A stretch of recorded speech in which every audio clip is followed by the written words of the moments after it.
নারীর সামাজিক নিরাপত্তা ও জীবনমান উন্নয়নে সরকারের চলমান ভিডব্লিউবির কর্মসূচির আওতায় আমতলী উপজেলায় কুকুয়া ইউনিয়নে নতুন কার্ড ও চাল বিতরণ করা হয়েছে।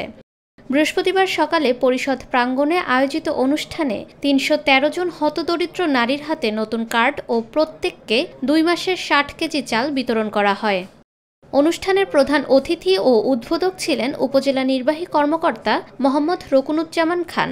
এ সময় উপস্থিত ছিলেন Kukua union chairman Mohammad Borhan Uddin Ahmed Masum Talukdar, union পরিষদের সচিব কাউসার আহমেদ, আমতলী সাংবাদিক ইউনিয়নের সাধারণ সম্পাদক HM কাউসার মাতবর সহ গ্রাম পুলিশ ও স্থানীয় গণ্যমান্য ব্যক্তিবর্গ। সংগ্রহ করবেন, এই পণ্য সংগ্রহ করবেন, তখন একইভাবে আপনাদের যার যে কার্ড সেটা নিয়ে আসবেন এবং নিয়ে যাবেন। এই কার্ডটা দয়া করে অন্য কারোর কাছে হস্তান্তর করবেন না। আমাদের এখান থেকে অন্য কারোর ওখানে কিন্তু এই চালটা বিতরণ করা হবে না। শুধুমাত্র যে কার্ডধারী শুধু তার ওখানেই বিতরণ করা হবে, তার কাছেই বিতরণ করা হবে। এটা আপনারা এনশিওর করবেন।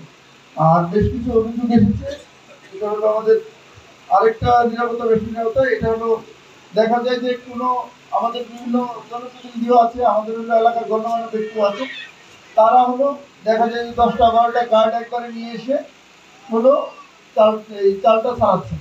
তো এটা কিন্তু এখানে হবে না, এটা আপনারা নিশ্চিত থাকবেন। যার জন্য অন্য কারোর ওখানে যদি দেন, অন্য কারোর কাছে যদি পাওয়া যায় আপনার কার্ড, সেই কার্ডটা কিন্তু আমরা রেখে দিই, পরবর্তীতে আপনাকে বাতিলের প্রক্রিয়া নিয়ে আসবো আমরা।